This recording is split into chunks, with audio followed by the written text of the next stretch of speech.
السلام عليكم جميعا، ازيكم عاملين ايه؟ وحشتوني كتير كتير. النهارده بقى في احلى وصفه معموله، انا جايبه لكم حاجه يعني ماسك انا ما بستغناش عنه شخصيا يعني خالص. لما تكون البشره مصفره كده وفيها اصفرار، لما اكون عايزه ان انا بشرتي تبقى ناعمه، كنا انا اديها غذاء، ان انا على المدى البعيد ان هي ما بقاش فيها تجاعيد، ويعالج التجاعيد والخلايا اللي في البشرة اللي هي زي الخلايا التالفة في البشرة. بيسموه ماسك العروسة، لان في الهند بيستعملوه خالص قبل ما العروسة بتتجوز بتستعمله، يعني ده ال الاساسيات بتاعتهم بيستعملوه خالص في قبل الجواز.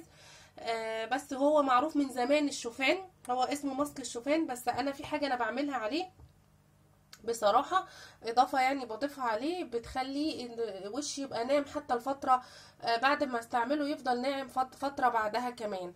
اللي هي ايه بقى اللي انا هقول لكم دلوقتي المكونات. انا معايا معلقة كبيرة من الشوفان، شوفان مطحون زي البودر كده اهو، واهو شكل الشوفان اهو، اللي مش بيبقى كامل الحبة ده شوفان كامل الحبة اهو، اللي مش عارف برضو شكله عامل ازاي اهو، هو ده.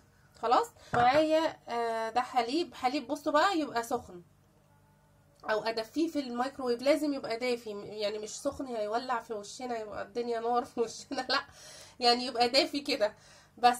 عشان لو حد سألني في الأسئلة سخن يعني ايه يا منى، يعني ايه يبقى دافي، مش سخن نار يعني.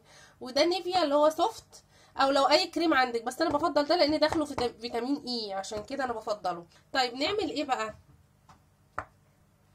نبدأ على بركة الله بقى اهي. انا الاول هاخد ايه، ربع معلقة او يعني كده، يعني على طرف المعلقة من الكريم كده، وهدوبها في شوية حليب الدافي اللي انا مدفياه كده. شوفوا عشان الحليب دافي فهتدوب معايا اهو. خلاص اهو انا دوبت بندوب كده الكريم على الحليب، بس طبعا مش كل كمية الحليب. وبعدين هحط الاول الشوفان، معلقه كبيره من الشوفان، والحليب ملوش مقدار على حسب ما تعجن معايا ايه عجينه، يعني انا زودت اهو تاني واهو هحط تاني. فهي الحاجات دي ملهاش مقدار، لقيتي اللبن زياده زودي الشوفان، مفيش اي مشكله خالص. ونقلب كده اهو لحد لما يبقى زي عجينه كريميه كده اهو. طيب ده انا هفرده على وش ازاي؟ اول حاجه، لانه في خطوه قبل فرده على الوش، همسك كده اي قطنه، اي شاشه، اي حاجه عندي، عشان ايه اعمل بوشي مساج بالحليب. يعني قبل ما احطه لازم ادي للوش حليب.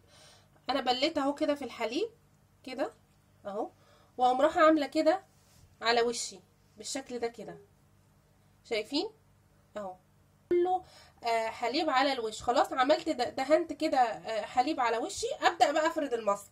يعني في المرحله دي كده ابدا ان انا افرد الايه الماسك بتاعي بس، وبيتفرد بكل سهوله. بصوا بتحول زي كريم ناعم، بصوا عامل ازاي اهو، زي كريم ناعم ناعم جدا. ده هتلاقي نعومه في بشرتك في ساعتها، تفتيح فوري، يعني الصفار اللي في الوش ده من الاجهاد بقى والهم والتفكير هتلاقيه راح على طول، والتعب طبعا، فهتلاقيه راح على طول.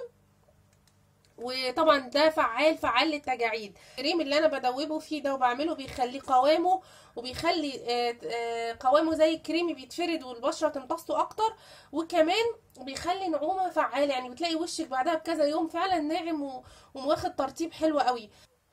بنسيبه بقى كده على بشرتنا. انا حطيته اهي على ايدي كلها عشان اوريه لكم. بص بيبان حتى، بص فاتح، حطيته اهوت على ايدي او على بشرتي. ممكن حط في الايد على فكرة، ده ماسك برضو حلو قوي للايد. نحطه على بشرتنا وبعدين نستنى لحد ما ينشف خالص، وبعدين بشيله. انا عن نفسي بشيله برضو بقطنة بحليب، ما بشيلوش بمية، بشيله كده بقطنة بحليب. بصوا الايد، بصوا دي من دي، يعني باين النضارة ايه بقى، وفي نفس الوقت بتاخدي النتيجة من الماسك ده.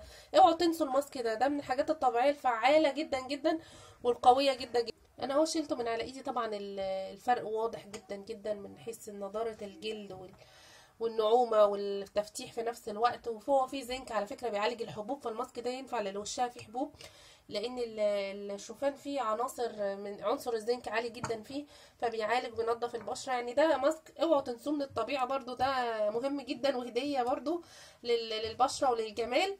فده انا دايما بعمله. اعمليه كل اسبوع، اعمليه كل يوم براحتكم خالص، اعمليه وانت خارجه مناسبه وعايزه وشك يبقى برضو شكله حلو في نفس اللحظه.